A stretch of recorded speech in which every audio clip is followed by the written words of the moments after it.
Mapagpalang araw po mga kalingkod. Ang tatalakayin po natin is yung sa verse na John 14:6. Ang sinabi ni Jesus, "Ako ang daan, katotohanan at ang buhay. Walang makakapunta sa Ama kung hindi sa pamamagitan ko." Napakalinaw ng verse na ang sinabi po na si Jesus daw ang daan tungo sa kaligtasan. Mga kapatid, importante po bilang isang tao na meron po tayong malalim na relasyon sa ating Panginoon. At higit sa lahat, kailangan po natin siya bilang Diyos sa tagapagligtas ng ating buhay.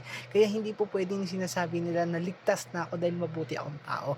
Ligtas na ako dahil gumagawa ako ng mabuti sa iba. At ligtas na ako dahil hindi naman ako nang aagrabyado ng iba. 'Di ba? Ligtas na ako dahil hindi naman ako pumapatay. Hindi po mga kapatid, hindi po tayo maliligtas ng ating mga gawa.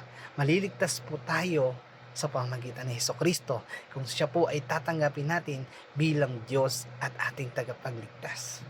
Yun po mga kapatid, ang katotohanan na sinasabi ng Biblia, iba ang may alam sa salita ng ating Panginoon. Salamat po.